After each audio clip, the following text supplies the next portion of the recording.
जय हिंद दोस्तों। आज की क्लास में हम राष्ट्रपति राष्ट्रपति और राज्यपाल राज्यपाल की क्षमादान शक्तियों के बारे में चर्चा करेंगे। राष्ट्रपति और राज्यपाल की क्षमादान की शक्तियों के बारे में देखेंगे।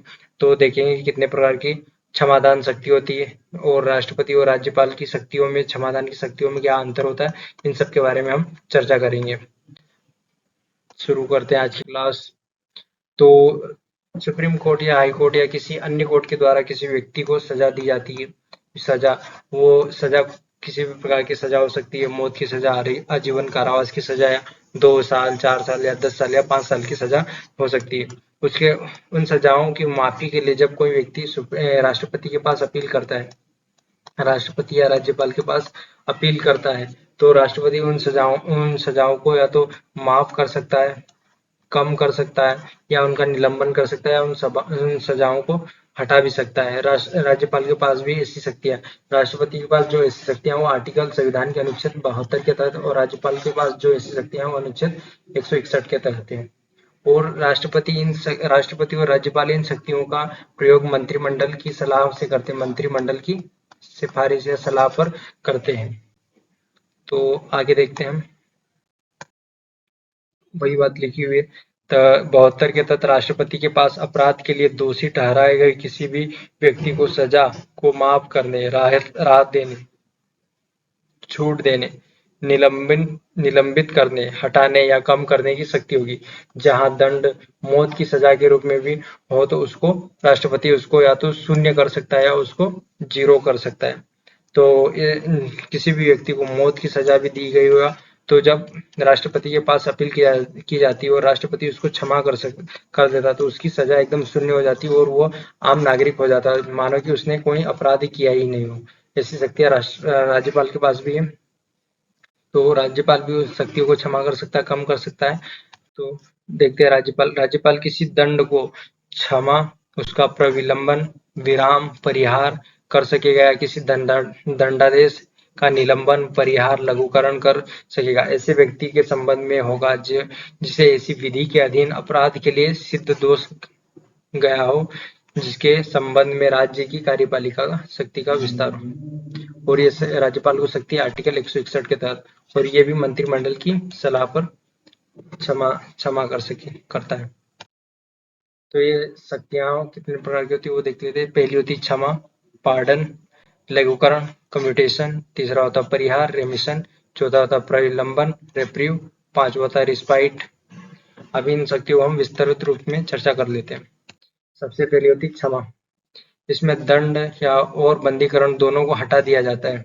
इसमें जो भी कैदी होता है उसका जो भी दंड होता है, उस पर जो जुर्माना लगाया जाता है, उसको जो भी सजा दी जाती है, 5 साल, 10 साल या मौत की सजा, उसको शून्य कर दिया जाता है तथा दोषी को सजा और दंडादेशों निर्हरताओं से पूर्णतः मुक्त कर दिया जाता है। एकदम शून्य कर दिया जाता है, मानो कि उसने कोई अपराध नहीं किया हो। अगला है जो लघुकरण या कम्यूटेशन। इसमें दंड के स्वरूप में परिवर्तन करना शामिल है। उदाहरण के लिए मृत्युदंड को आजीवन कारावास और कठोर कारावास को साधारण कारावास में बदल दिया जाता है। इसमें दंड का जो स्वरूप होता है, प्रकृति होता है, उसको चेंज कर दिया जाता है। जैसे अभी जेल में या जब कोई कैदी को पकड़ा जाता है, जेल में काम करवाया जाता है, तो उसको कठोर कारावास बोलते हैं, कठोर कारावास बोलते हैं। तो जब इसके तहत क्षमा करते हैं या उसकी लघुकरण के तहत उसकी सजा को कम किया जाता है, तो उसको कठोर कारावास को साधारण कारावास में बदल दिया जाता है। और जैसे मौत की सजा हो तो उसको आजीवन कारावास में भी बदला जा सकता है। इसको बोलते हैं लघुकरण। अगला जो है शक्ति के क्षमादान की शक्ति, वो परिहार या रेमिशन। इसमें दंड की अवधि को कम करना शामिल है। जैसे किसी को 10 साल की सजा हुई तो उसको कम करके 8 साल, 5 साल या 2 साल या 4 साल कितना भी किया जा सकता है, और ये राष्ट्रपति और राज्यपाल कर सकते हैं। उदाहरण के लिए 2 वर्ष के कारावास को 1 वर्ष कारावास में परिवर्तित कर दिया जाता है। उसके बाद में अगली जो शक्ति है प्रविलंबन, रेप्रीव। इसका अर्थ है अस्थायी समय के लिए सजा के निष्पादन पर रोक लगाना। इसका उद्देश्य दोषी को राष्ट्रपति से क्षमा या लघुकरण प्राप्त करने के लिए समय देना है। मान लो कि किसी व्यक्ति को फांसी की सजा हुई है, फांसी की सजा की तारीख निश्चित कर दी गई और उसने राष्ट्रपति के पास, प्रेसिडेंट के पास अपील कर दी और प्रेसिडेंट ने उस पर कोई निर्णय नहीं लिया और उसकी जो फांसी की तारीख है वो आ गई। तो इस स्थिति में उसको फांसी नहीं दी जाएगी और उसको राष्ट्रपति के निर्णय तक उसको निलंबित कर दिया जाएगा, उसकी फांसी को। तो ये बताया गया प्रविलंबन रेफ्यू में भी एक तरीके से विलंब किया जाता है। उसकी फांसी की तारीख भी आने के बाद में भी उसको फांसी नहीं दी जाती। उस ऐसा सिर्फ मृत्युदंड में या मौत की सजा में देखने को मिलता है। उसके बाद में होता है विराम। अगली जो शक्ति है विराम। इसके अंतर्गत किसी दोषी को प्राप्त मूल सजा के प्रावधान को किन्हीं विशेष परिस्थितियों में बदलना शामिल है। उदाहरण के लिए महिला की गर्भावस्था की अवधि के कारण सजा को परिवर्तित कर दिया जाता है, उसकी सजा को कम कर दिया जाता है। जैसे वृद्धावस्था भी हो गया, एक कारण ये भी हो गया वृद्धावस्था, या बीमारी भी हो सकता है, बीमारी जैसे कैंसर वगैरह किसी कि उसको मौत ही होने वाली उसकी बीमारी के कारण, तो उसको भी विराम के तहत उसकी सजा को कम कर दिया जाता है।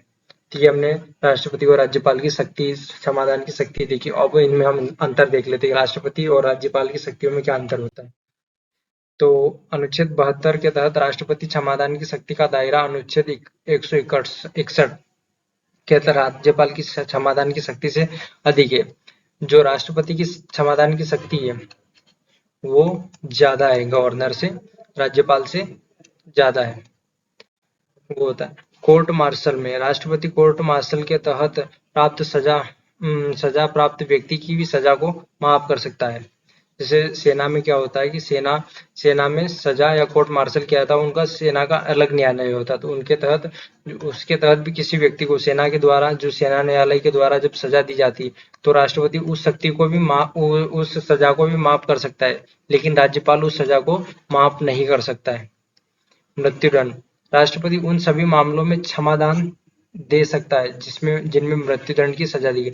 राष्ट्रपति मृत्युदंड के मामले में भी सजा को माफ कर सकता है, लेकिन राज्यपाल क्षमादान की शक्ति मृत्युदंड के मामले में तक विस्तारित नहीं है। राज्यपाल मृत्युदंड के मामले में क्षमादान नहीं कर सकता है। तो ये हो गया इनमें अंतर।